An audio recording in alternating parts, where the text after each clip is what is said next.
మా వర్మ గారు చెప్పిన ఆ వ్యాఖ్యలే, ఆ ప్రొఫెసీయే నిజమైంది ఈ రోజున. మరి నాకు ఇంత ఘన విజయం ఇచ్చిన మీకు నేను ఎంత రుణగ్రస్తుని. కావలేని అధికారం ఎందుకు? నేను ఎప్పుడు చెప్తా ఉంటా. నేను మీకు కష్టమైన క్లిష్టమైన పంచాయతీరాజ్ శాఖనే తీసుకున్నాను. చాలా మంది అడిగారు హోంశాఖ తీసుకోండి, లేదంటే ఫైనాన్స్ తీసుకోండి, లేదంటే రెవెన్యూ, ఇట్లాంటివన్నీ మాట్లాడుతున్నా. నాకేమొద్దు. ఈ రోడ్డు గ్రామ స్వరాజ్యం కోసం బాపూజీ కలలు కన్నారు. ఆ కలలు నెరవేర్చడం కోసం నేను పంచాయతీరాజ్ శాఖ తీసుకున్నాను. నేను ఒకటే చెప్పాను అధికార యంత్రాంగానికి అందరికీ మొట్టమొదటి మీటింగ్లో, నాకు లంచాలు అవసరం లేదు, మిమ్మల్ని ఎవరిని డబ్బులు అడగను. నేను ఈ కాంట్రాక్ట్ ఎవరికి ఇస్తున్నారని అడగను. కానీ నేను అడిగేదల్లా ఇచ్చిన కాంట్రాక్టర్ సవ్యంగా పనిచేస్తాడా లేదా, అదొకటే అడుగుతున్నా. అలాగే ముందస్తుగా చెప్పిన మీటింగ్లో, రివ్యూ మీటింగ్లో ఒకటే అడిగా. నేను ఇప్పుడు దాకా నా జీవితంలో నేను సంపాదించిన డబ్బు అకౌంట్లో కూడా ఎప్పుడు చూడడం. ఖర్చు అయితే ఖర్చు అయింది, ట్యాక్స్ వచ్చే డబ్బులు వచ్చినాయి, ట్యాక్స్ కట్టే ఇంతే పెట్టుకున్నా.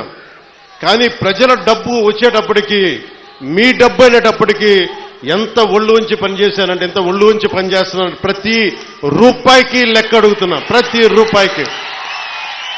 మీ కష్టం అది, మీ స్వార్జితం. తాజ్మహల్ కట్టి నిర్మాణానికి రాళ్ళెత్తిన కూలీలు ఎవరంటారు? ఈ దేశ ప్రగతికి కండలు కరిగించింది ఎవరు? ఈ దేశ ప్రగతికి రక్త మాంసాలని ధారబోసింది ఎవరు? అది ప్రజలు, అది మీరు. అందుకే నాకు బాధ్యత ఉంది. నేను మీకు ఈ రోజు నేను చెప్తా ఉన్నాను, ఆ రోజున ప్రమాణ స్వీకారం చేశాను. మొన్న మన కార్యకర్తల సమావేశంలో ప్రమాణ స్వీకారం చేశాను.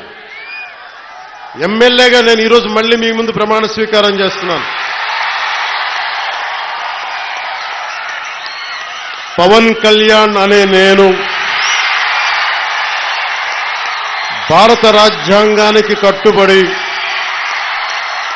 నన్ను అఖండ మెజారిటీతోటి గెలిపించిన నా పిఠాపురం పుర ప్రముఖులకు, పెద్దలకు, ప్రజలకు, యువకులకు, ఆడపడుచులకు, తల్లులకు, యువతులకు, ప్రతి ఒక్కరికి, అన్ని వర్గాల వారికి, ఎస్సీ, ఎస్టీ, బీసీ, ఓసీ, అన్ని మతాలు, ఇస్లాం, క్రిస్టియానిటీ, అన్ని కులస్తులందరికీ నేను హామీ ఇస్తున్నాను.